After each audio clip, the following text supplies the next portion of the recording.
Okay, good day everyone. In this video, we would look into the basic fundamentals of the functioning of the electrical circuitry of dynamic RAM. Now, as mentioned in the introductory video, all functionality inside computers gets carried out via the proper sequencing of electrical signals. In other words, all functionality inside computers gets carried out via the switching of circuits in proper sequences. Now this video will elaborate the above point via looking into the basic fundamentals of the electrical circuitry of a dynamic RAM, also known as a DRAM. To facilitate this presentation, we shall use a symbolic circuitry of a DRAM. To begin this video proper, let's dive and take a closer look at the capacitor array. Now these capacitors one finds inside these DRAMs can be viewed as microscopic rechargeable batteries.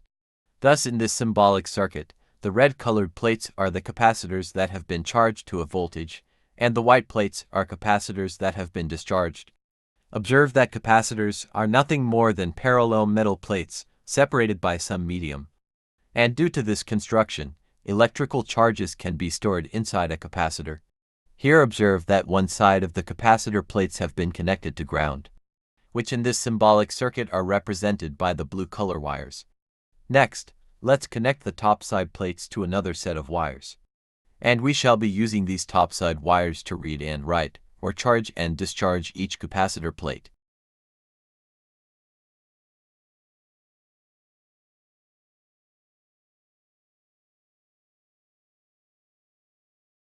Next, to connect each capacitor plate to a green wire, let's introduce a switching mechanism and a circuit to activate these switches.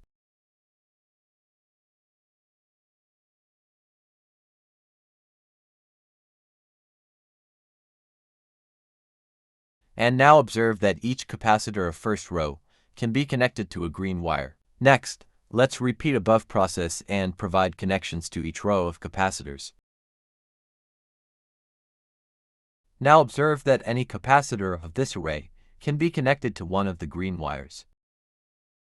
Next, we shall introduce an interface circuit to connect the green wires to the outside world.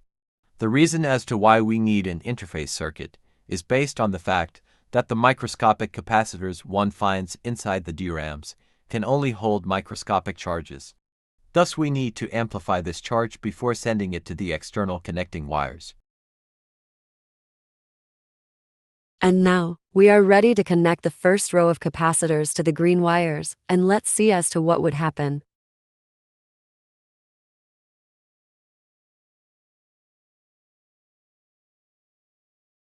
Observe that in our symbolic demonstration circuit, we are using mechanical switches to connect the capacitors to the green wires. We are using this approach to keep this basic demonstration simple so that we can highlight the important concepts or fundamentals. Now, in real DRAM memories, the switching is done using transistor switches. In a future video, we shall look as to how we can use transistors to switch a circuit line on and off. Now observe that the output lines that were connected to capacitors that were charged are showing a voltage, whereas output line 0 remains low, as the capacitor connected to that line had no charge. Next, let's disconnect the first row of capacitors from the green wires and connect the second row of capacitors. Now, to check your understanding up to now, what would be the outcome or the output once we connect the second row to the green wires?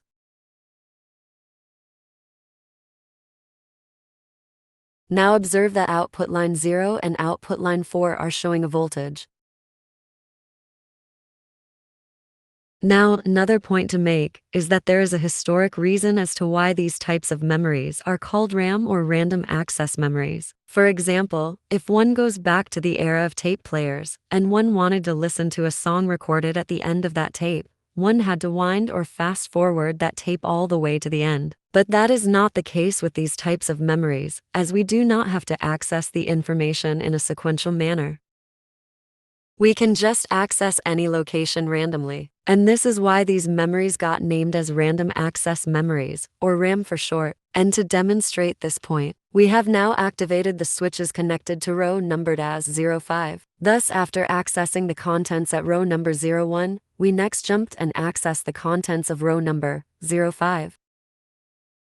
And as a last point of this short video, note that in most all memories, we can only access the contents of data, one row at a time, or row-wise. Thus, in our sample circuit, we can access 8 bits of information at a time, and each of these rows of these memories is called a memory address. Thus, in above circuit, we have address 00 up to address 07. Now in this video we demonstrated how we can read the contents stored in a DRAM, or what's called a read cycle. We shall leave it to the viewers to conceptualize how like so. We can also write the data in the input-output lines into the capacitors, or how to do a write cycle. Okay then, that brings us to the end of this presentation. If you did enjoy the content or found it useful, do give us a thumbs up, and do also subscribe to our channel. Have a pleasant day and see you in our next video. Bye.